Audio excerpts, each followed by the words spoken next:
വിഷപ്പാമ്പുകൾ വീടിനടുത്തേക്ക് വരാതിരിക്കാൻ എന്താ വഴി? പലരോടും ചോദിച്ചു കഴിഞ്ഞാൽ പല പരിഹാരങ്ങൾ പറഞ്ഞു തരും. കുറച്ച് മണ്ണെണ്ണ എടുത്ത് വീടിന് ചുറ്റും തളിച്ചാൽ മതി, വീടിന് ചുറ്റും കുറച്ച് വെളുത്തുള്ളി ചതച്ചിട്ടാൽ മതി, അല്ലെങ്കിൽ തുളസികൾ പോലെ അല്ലെങ്കിൽ സർപ്പഗന്ധയോ അണലിവേഗമോ ഒക്കെ പോലെ ചില ചെടികൾ വെച്ച് പിടിപ്പിച്ചാൽ മതി. ഇതൊക്കെ പണ്ട് മുതലേ നമ്മൾ കേട്ട് പരിചയിച്ച പരിഹാരങ്ങളാണ്. അടുത്ത കാലത്തായി പുതിയ ചില ഉൽപ്പന്നങ്ങളും ഉപകരണങ്ങളും ഒക്കെ രംഗപ്രവേശം ചെയ്തിട്ടുണ്ട്. ഈ മാർഗങ്ങളൊക്കെ എത്രത്തോളം ഫലപ്രദമാണ് എന്ന് പരിശോധിക്കുന്നതിന് മുൻപേ പാമ്പുകളുടെ പൊതുവായ ചില പ്രത്യേകതകൾ മനസ്സിലാക്കുന്നത് നല്ലതായിരിക്കും. അതിൽ പ്രധാനമായ രണ്ട് കാര്യങ്ങൾ. ഒന്ന്, പാമ്പുകൾക്ക് നമ്മളെപ്പോലെ ബാഹ്യകർണങ്ങളോ കർണപുടങ്ങളോ ഇല്ല, ചെവിയില്ല, ചെവി കേൾക്കാനുള്ള സംവിധാനങ്ങളില്ല. മറ്റൊന്ന്, നമ്മളെപ്പോലെ ഗന്ധം തിരിച്ചറിയാനുള്ള കഴിവ് പാമ്പുകൾക്കില്ല. നമ്മൾ ശ്വാസത്തോടൊപ്പം പരിസരത്തുള്ള വസ്തുക്കളുടെ ഗന്ധം കൂടി തിരിച്ചറിയുന്നുണ്ട്. പാമ്പുകൾക്ക് മൂക്ക് ശ്വാസമെടുക്കുന്നതിന് വേണ്ടി മാത്രമുള്ളതാണ്. ശ്വാസത്തോടൊപ്പം ഗന്ധം തിരിച്ചറിയാൻ പാമ്പുകൾക്ക് സാധ്യമല്ല.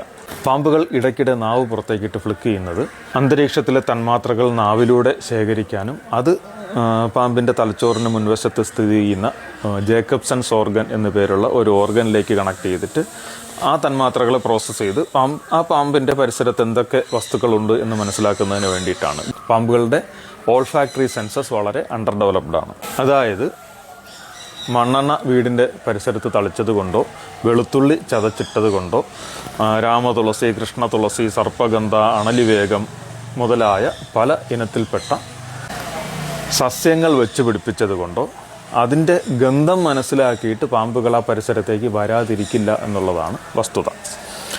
പിന്നെ പുതുതായി അവൈലബിൾ ആയിട്ടുള്ള ചില ഉൽപ്പന്നങ്ങളുടെ കാര്യം പറഞ്ഞു.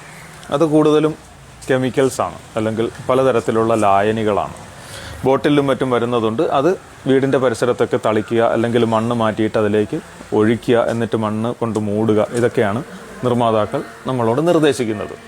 അങ്ങനെയൊക്കെ ചെയ്തു കഴിഞ്ഞാലും ഈ രാസവസ്തുക്കളുടെ സാന്നിധ്യം മണത്തിലൂടെ മനസ്സിലാക്കിയിട്ട് അവിടേക്ക് വരാതിരിക്കാൻ പാമ്പുകളുടെ ഈ പ്രത്യേകത കാരണം കഴിയില്ല എന്നുള്ളതാണ് വസ്തുത.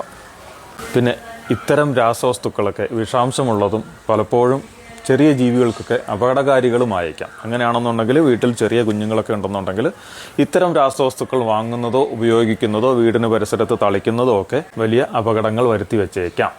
മറ്റു ചില ഉപകരണങ്ങളാണ്. അതായത് കൃഷിയിടങ്ങളിലും മറ്റും പോകുമ്പോഴേക്കും ഈ ഉപകരണം കൂടെ കൊണ്ടുപോവുക, അവിടെ സ്ഥാപിക്കുക, അത് ഓണാക്കുക.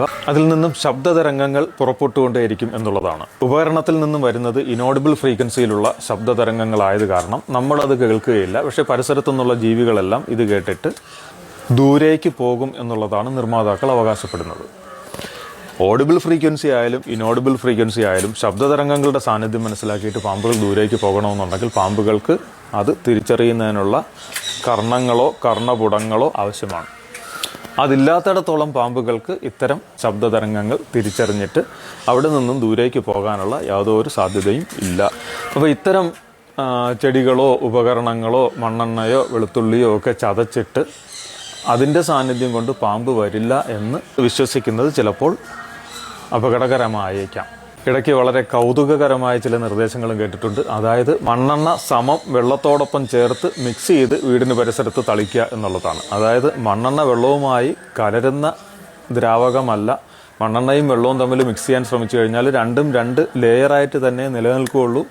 ഒരു ജലാശയത്തിലേക്ക് മണ്ണെണ്ണയുടെ തൊഴിച്ചു കഴിഞ്ഞാൽ പോലും അതിങ്ങനെ വെള്ളത്തിന് മുകളിൽ ഒരു പാട പോലെ സ്പ്രെഡ് ചെയ്തേ നിൽക്കുള്ളൂ എന്നുള്ള വസ്തുത പോലും അറിയത്തില്ലാത്ത ആൾക്കാരാണ് ഇത്തരത്തിൽ വളരെ വിദഗ്ധമായ ഉപദേശങ്ങൾ തരുന്നത് എന്നുള്ളതാണ് അതിലെ തമാശ.